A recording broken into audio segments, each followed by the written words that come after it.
कहानियों के इस खूबसूरत सफ़र में आप सभी का स्वागत है। आज मैं आपको सुनाने जा रहा हूँ महादेवी वर्मा की लिखी कहानी गिल्लू। सोनजूही में आज एक पीली कली लगी है। इसे देखकर अनायास ही उस छोटे जीव का स्मरण हो आया जो इस लता की सघन हरितिमा में छिपकर बैठता था और फिर मेरे निकट पहुंचते ही कंधे पर कूदकर मुझे चौंका देता था। तब मुझे कली की खोज रहती थी, पर आज उस लघु प्राण की खोज है। परंतु वह तो अब तक इस सोनजूही की जड़ में मिट्टी होकर मिल गया होगा।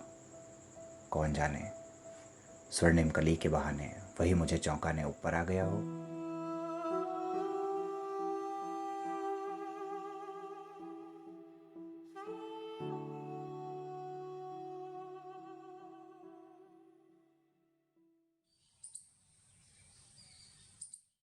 अचानक एक दिन सवेरे कमरे से बरामदे में आकर मैंने देखा, दो कौवे एक गमले के चारों ओर चोंचों से छुआ छुओवल जैसा खेल खेल रहे हैं।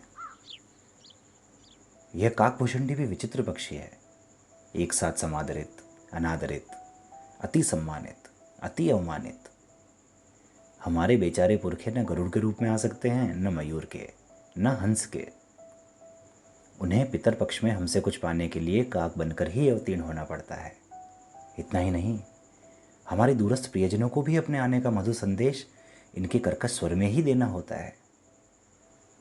दूसरी ओर हम कौवा और काँव काँव करने को अवमानना के अर्थ में प्रयुक्त करते हैं। मेरे काक पुराण के विवेचन में अचानक बाधा आ पड़ी, क्योंकि गमले और दीवार की संधि में छिपे एक छोटे से जीव पर मेरी दृष्टि रपक गई।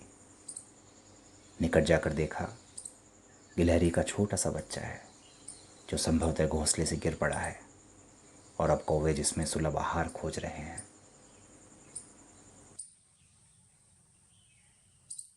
काकद्वय की चोंचों के दो घाव उस लघु प्राण के लिए बहुत थे, अतः वह निश्चेष्ट सा गमले से चिपटा पड़ा था।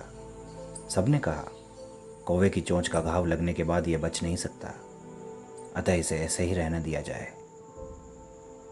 परंतु मन नहीं माना। उसे हौले से उठाकर अपने कमरे में लाई, फिर रुई से रक्त पोंछकर घावों पर पेनिसिलिन का मरहम लगाया। रुई की पतली बत्ती दूध से भिगोकर जैसे तैसे उसके नन्हे से मुंह में लगाई, पर मुंह खुल न सका और दूध की बूंदें दोनों ओर ढलक गई।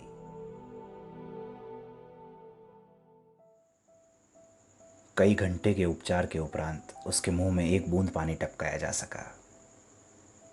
तीसरे दिन वह इतना अच्छा और आश्वस्त हो गया कि मेरी उंगली अपने दो नन्हे पंजों से पकड़कर नीले कांच के मोतियों जैसी आंखों से इधर उधर देखने लगा। 3-4 मास में उसके स्निग्ध रोए, झब्बेदार पूंछ और चंचल चमकीली आंखें सबको विस्मित करने लगी। हमने उसकी जातिवाचक संज्ञा को व्यक्तिवाचक का रूप दे दिया और इस प्रकार हम उसे गिल्लू कहकर बुलाने लगे। मैंने फूल रखने की एक हल्की डलिया में रुई बिछाकर उसे तार से खिड़की पर लटका दिया।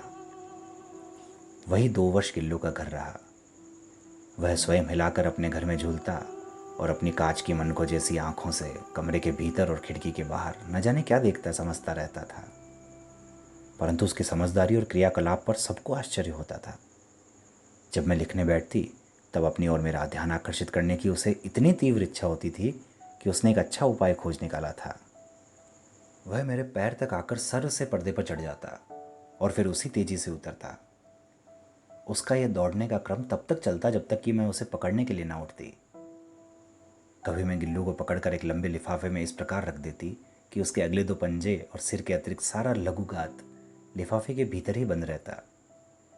इस अद्भुत स्थिति में कभी कभी घंटों मेज की दीवार के सहारे खड़ा रहकर वह अपनी चमकीली आंखों से मेरा क्रियाकलाप देखा करता।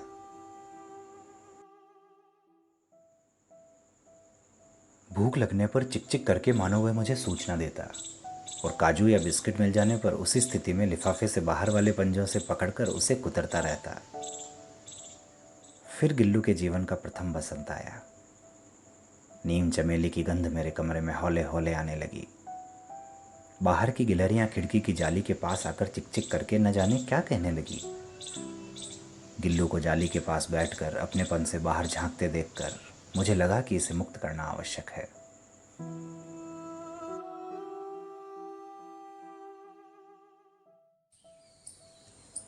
मैंने कीले निकालकर जाली का एक कोना खोल दिया और इस मार्ग से गिल्लू ने बाहर जाने पर सचमुच ही मुक्ति की सांस ली। इतने छोटे जीव को घर में पले कुत्ते बिल्लियों से बचाना भी एक समस्या ही थी। आवश्यक कागज पत्रों के कारण मेरे बाहर जाने पर कमरा बंद ही रहता है। मेरे कॉलेज से लौटने पर जैसे ही कमरा खोला गया और मैंने भीतर पैर रखा, वैसे ही गिल्लू अपने जाली के द्वार से भीतर आकर मेरे पैर से सिर और सिर से पैर तक दौड़ लगाने लगा। तब से यह नित्य का क्रम हो गया।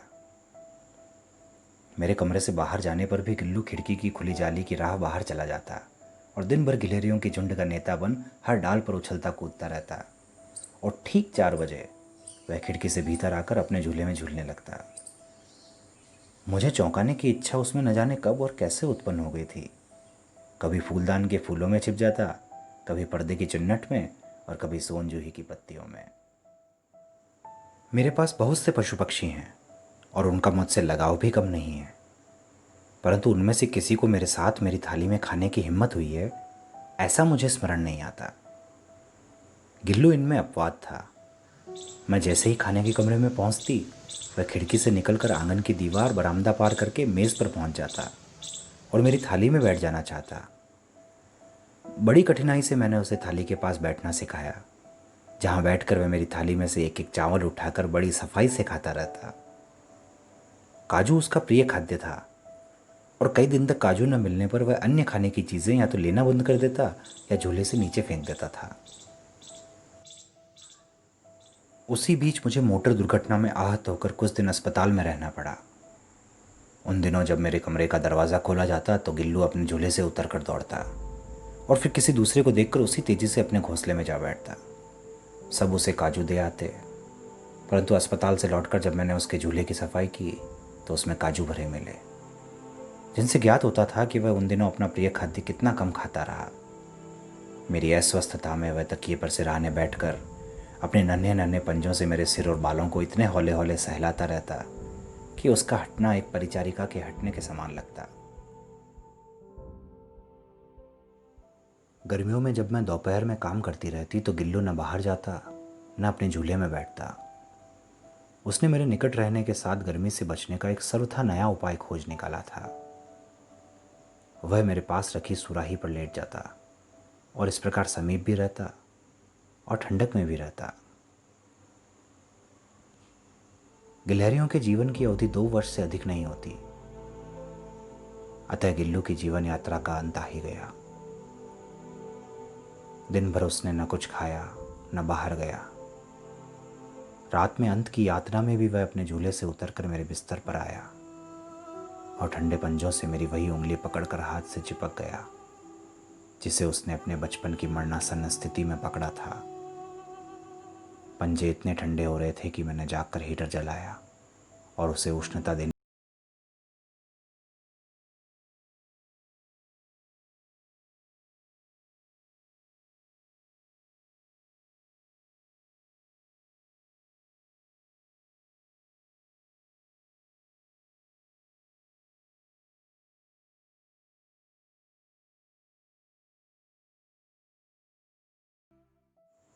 उसका झूला उतार कर रख दिया गया है और खिड़की की जाली बंद कर दी गई है, परंतु गिलहरियों की नई पीढ़ी जाली के उस पार चिक चिक करती ही रहती है और सोनजूही पर बसंत आता ही रहता है।